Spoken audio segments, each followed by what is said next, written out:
Bonjour. On commence? C'est bon. Ok, vas-y.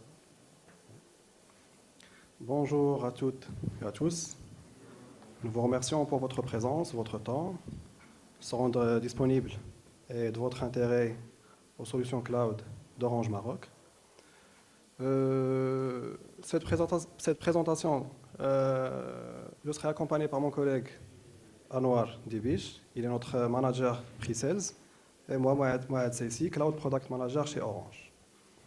Le déroulé de cette session, on va essayer de partager avec vous notre expérience avec nos clients, leur expérience sur le cloud et leur infra. Par la suite, les challenges et avantages des solutions cloud avec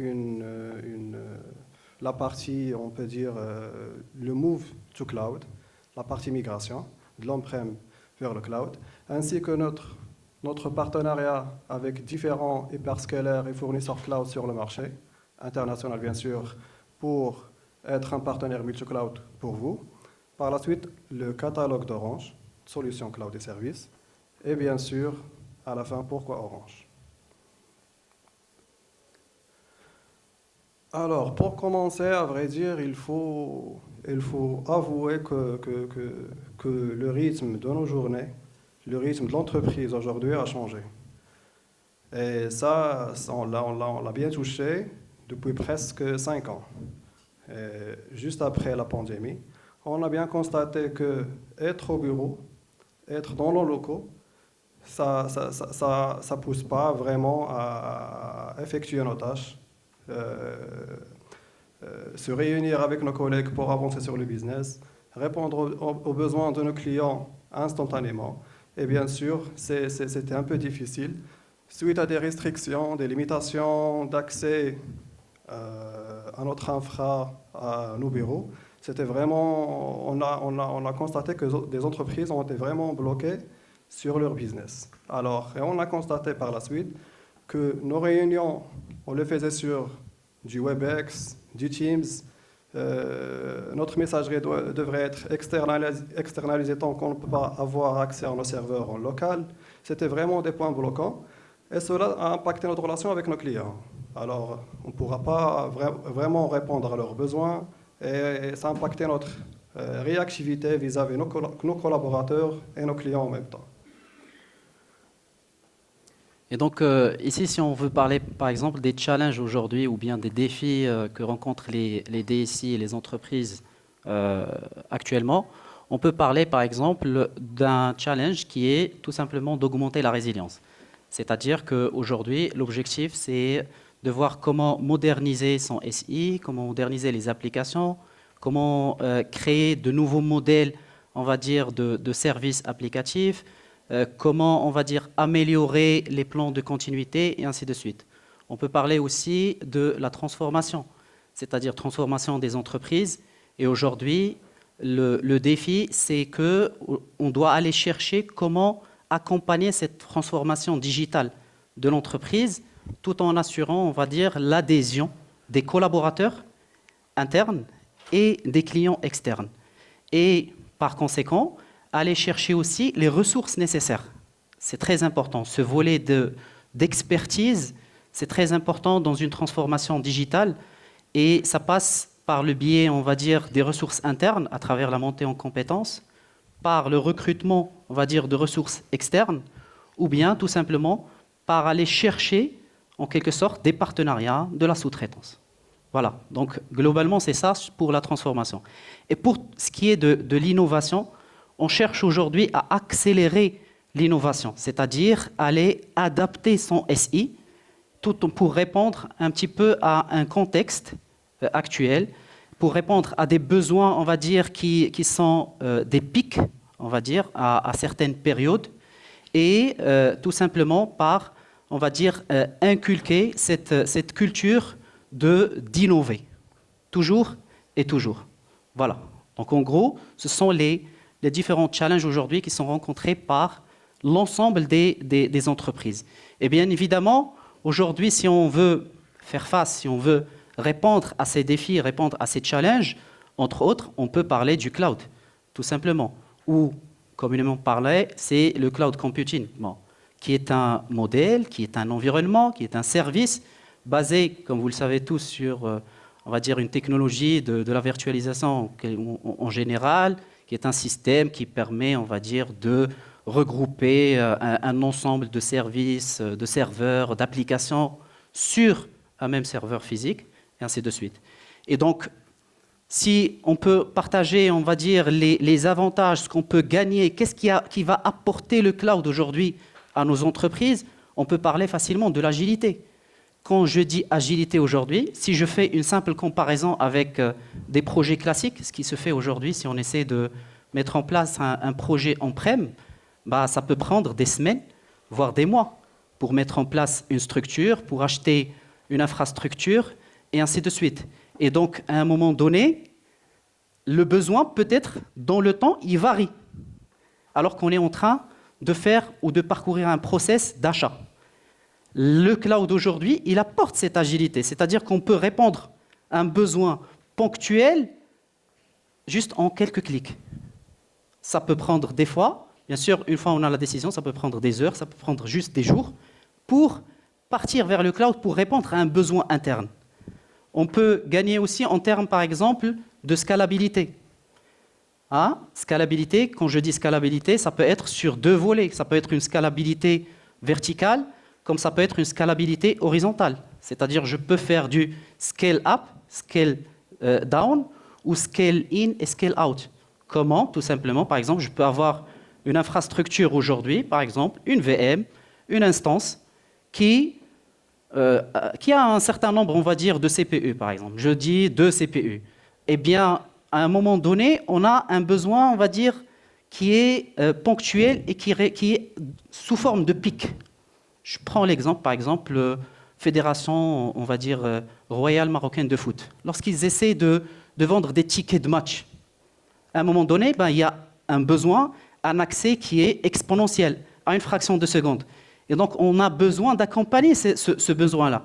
Donc, je peux faire, on va dire, augmenter, faire un scaling up de mon instance, de ma VM. Au lieu que ça soit 2, ça peut devenir 4, ça peut devenir 8, et ainsi de suite. C'est le volet in-out, up-down. Et in-out, horizontal, c'est tout simplement, au lieu de changer, on va dire, l'instance et la taille, je peux multiplier. Je peux garder la même taille et multiplier.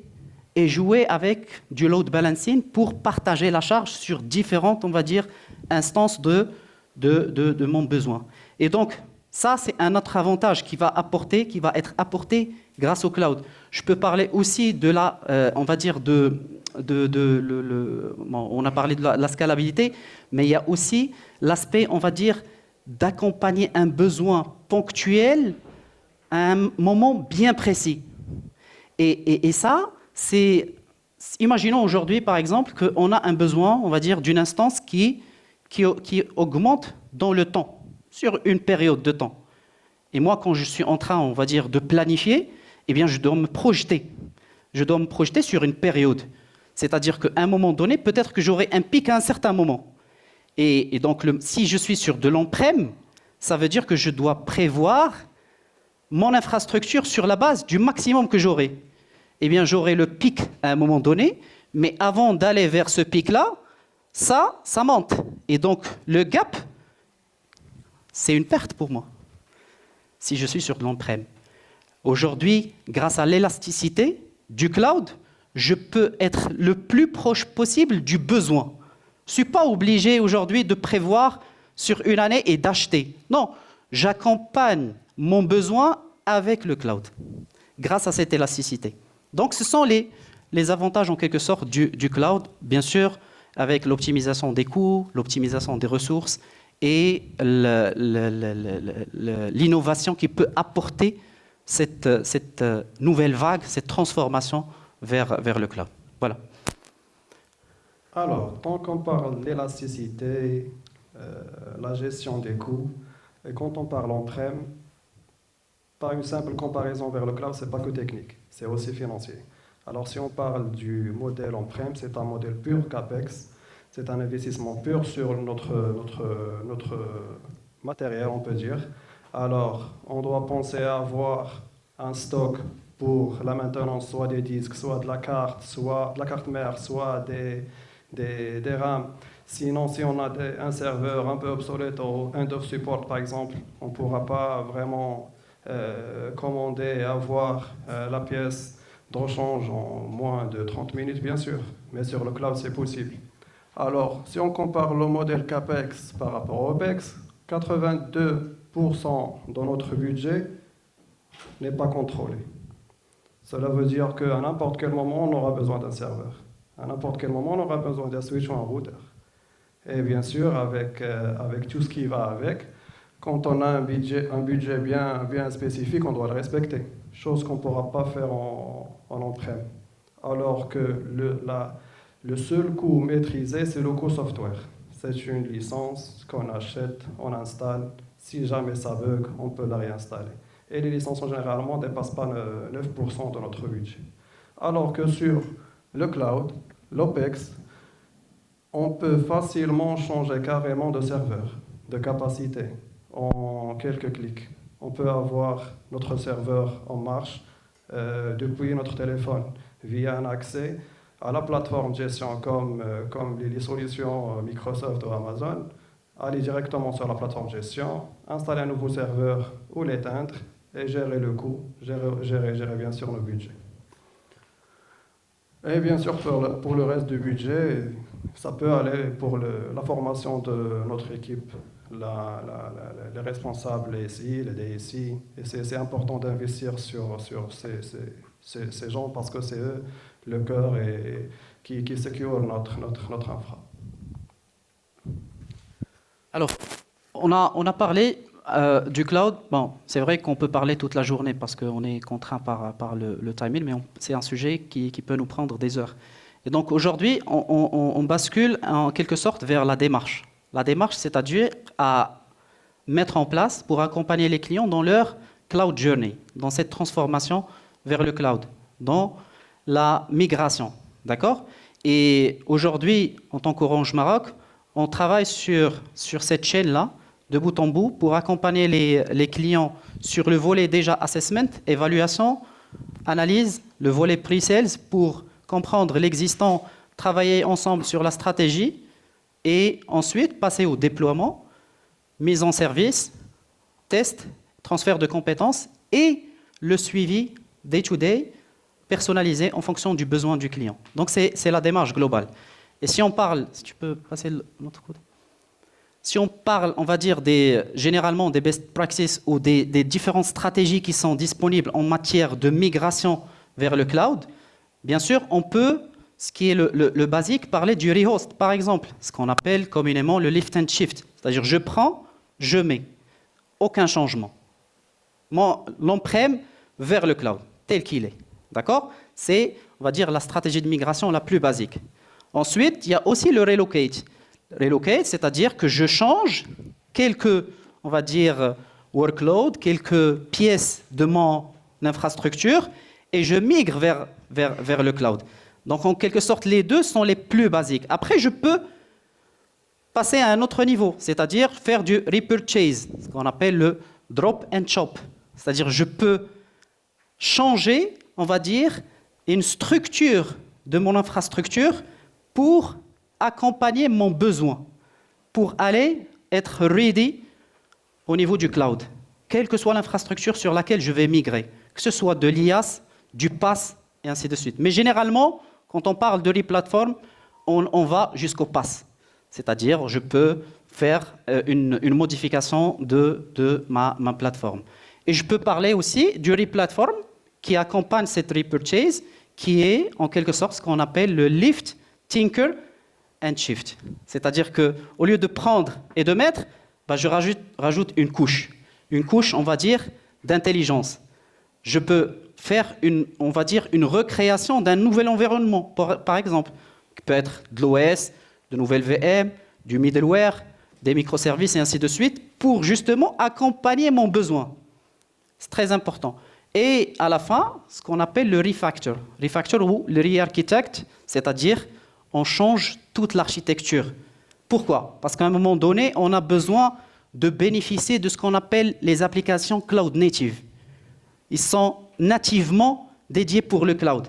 En fonction de mon besoin, des fois, en fonction de ce que je recherche, je peux décider que la nature de cette application que j'ai on-prem ne me permet pas d'atteindre les challenges et les défis que je suis en train de rechercher, ce qu'on a partagé au début. Et donc, je suis obligé à un moment donné de changer la structure, d'aller rapidement vers la solution cible. Et ça passe à travers des solutions cloud native.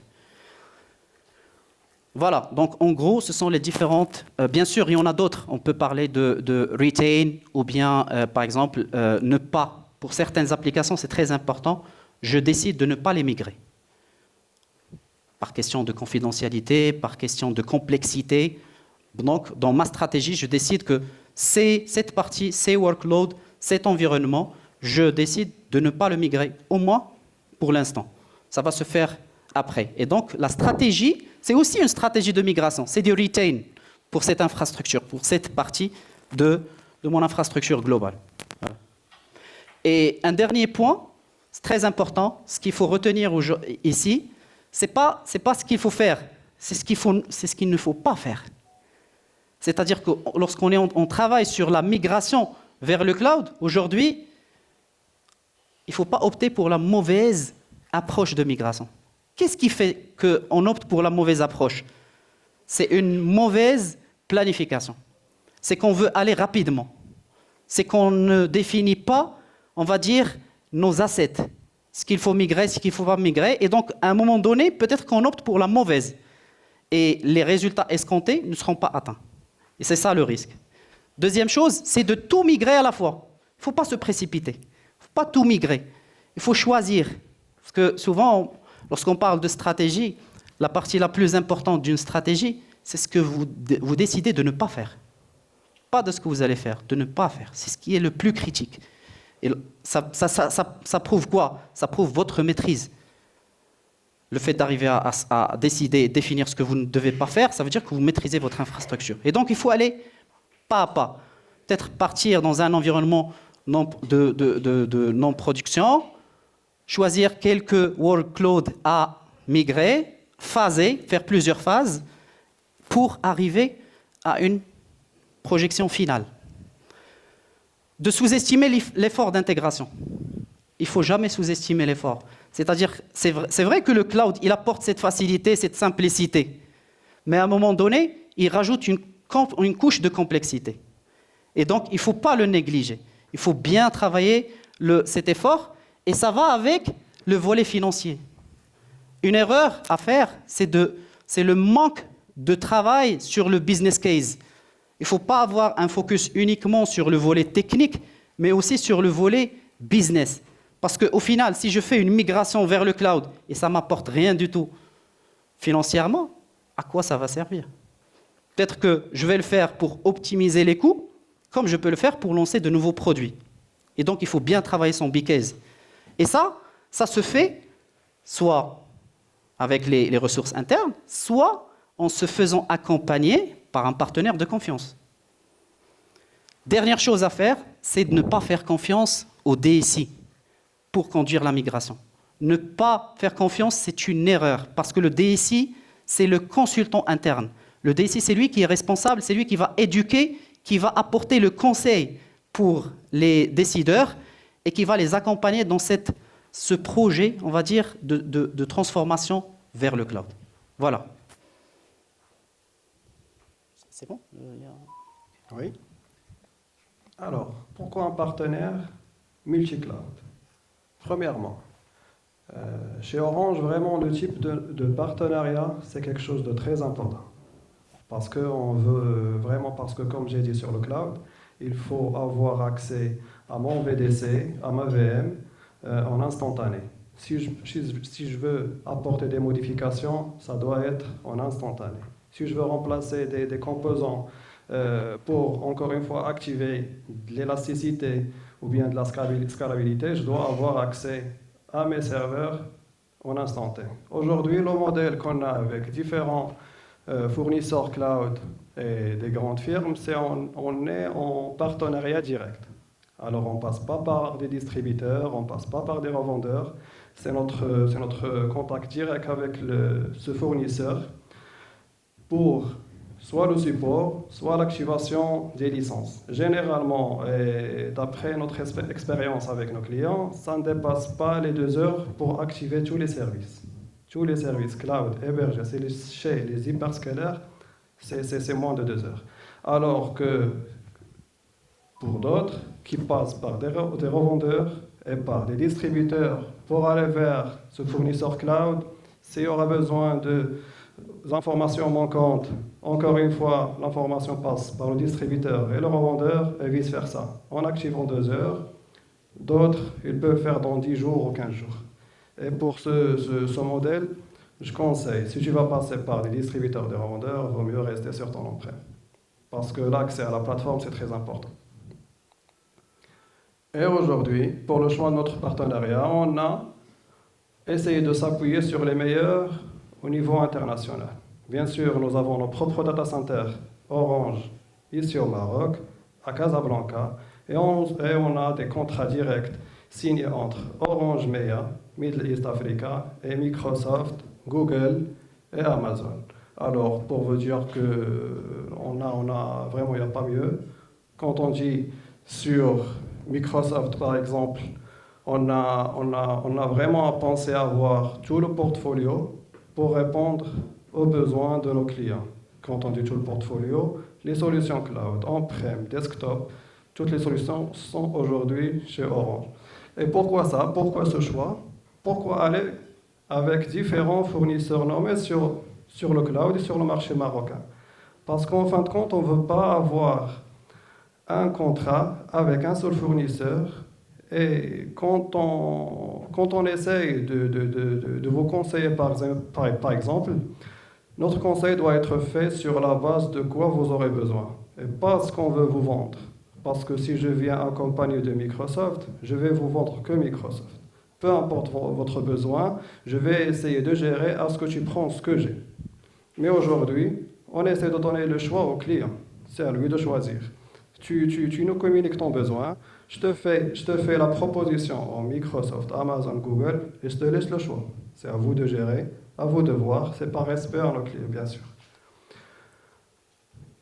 Alors, pour Microsoft, vraiment, comme j'ai dit, c'est tout le portfolio. Ça part du desktop, du PC, du client, vers la partie serveur et data center. Sur Microsoft, on a les solutions SaaS, Microsoft 365. Ils sont très connus, commercialisés depuis 2011, on peut dire. Ils occupent aujourd'hui presque 60% à 70% du marché marocain sur le SaaS, avec tous les plans business et enterprise. Et l'activation, encore une fois, se fait en moins de 2 heures. Pour les solutions desktop, si vous aurez besoin d'un Windows Pro, d'un Windows professionnel, d'un Windows Enterprise, de l'Office standard, l'Office Pro, SQL, Windows, peu importe, vous pouvez le trouver et l'acheter chez Orange.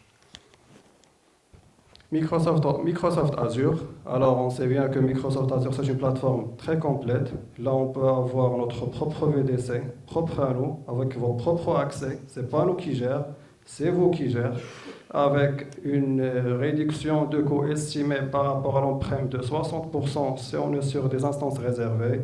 Si on est sur un modèle ou pour le développement des applications avec des serveurs dédiés, pour le stockage, du backup, du BCDR, tous ces services sont disponibles aujourd'hui chez Orange. Google aussi, aujourd'hui on compte plus que 150 clients que sur la solution Google Workspace, la Google Cloud Platform GCP aussi. Alors là, comme j'ai dit, on essaie d'avoir le tout, le SaaS, l'IaaS, le PaaS, tous les services de tous ces fournisseurs, on peut en faire. Alors, pour ce qui est de partenariat Amazon, aujourd'hui, on a décidé de ne pas projeter des informations là-dessus parce qu'on se donne rendez-vous au GITEX. Parce qu'il y a, on va dire, un partenariat qui est inédit au Maroc, qui va se faire entre Orange et Amazon. Et on a laissé que l'annonce va se faire au niveau du GITEX.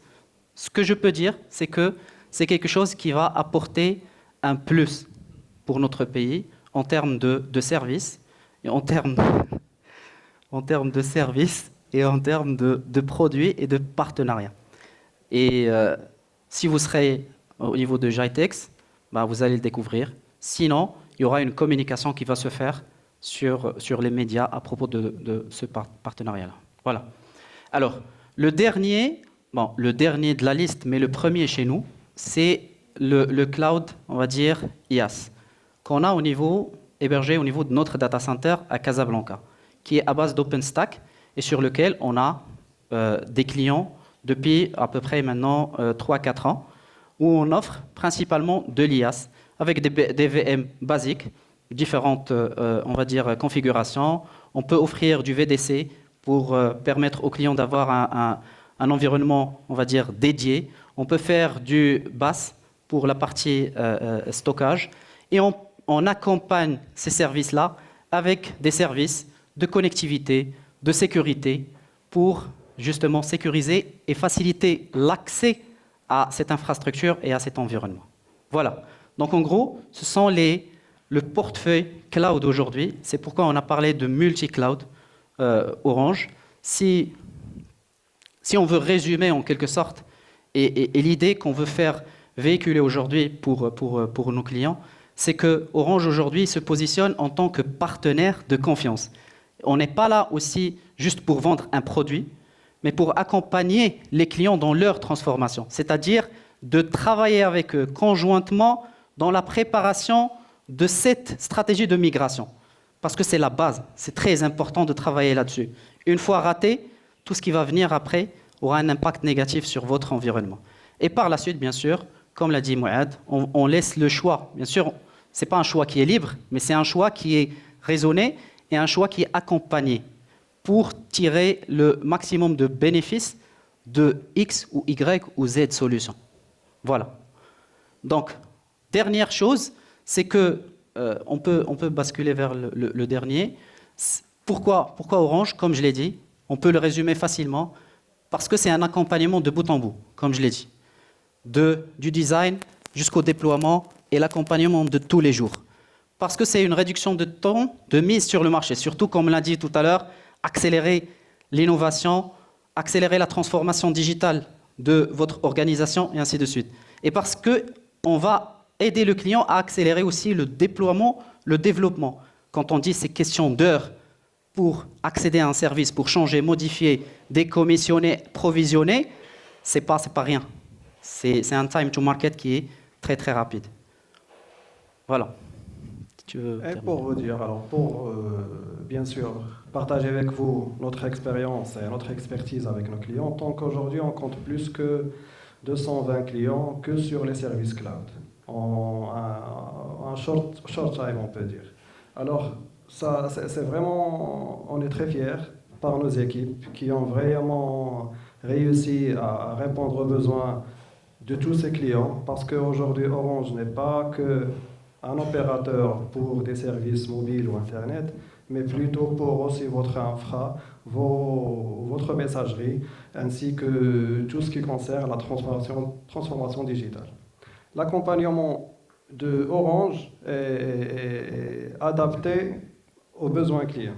C'est vraiment par activité, par service, par segment, on peut dire même des fois. Si vous avez besoin d'un accompagnement par un fournisseur, directement comme Microsoft, Google ou Amazon, on est là, il peut être parmi vous, il peut vous accompagner via Orange. Voilà. Merci beaucoup pour votre présence et votre suivi. Voilà. Si vous avez des questions, n'hésitez pas. Merci.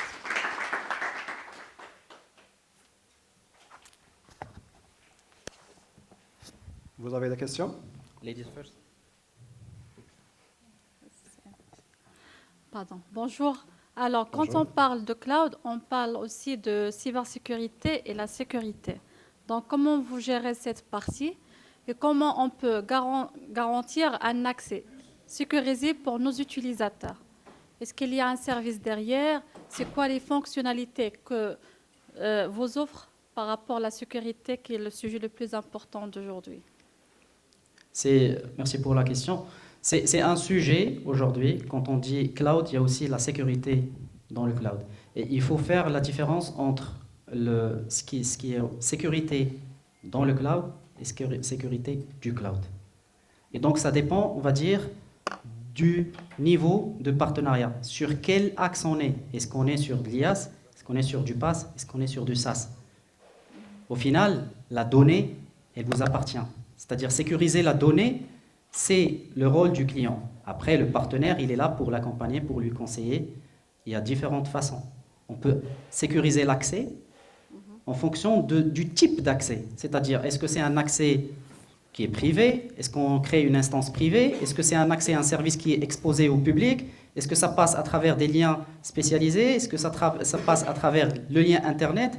Et donc, les solutions de sécurité IT classiques, ils sont toujours embarqués dans le cloud, en termes de DDoS, du WAF, du firewalling, et ainsi de suite. Donc, sur ça, il n'y a pas de problème. Bien sûr, lorsqu'on parle hyperscalaire, ils sont aussi très à cheval sur ces sujets-là, mais aussi nous, en tant qu'opérateurs, on l'a déjà développé, cette culture-là, lorsqu'on a lancé notre IaaS, on l'a accompagné par des options de service, comme j'ai dit, et aujourd'hui, on est avec les hyperscalaires, bien sûr, on bénéficie aussi de la marketplace de chaque hyperscalaire. C'est très important. Très bien. Voilà.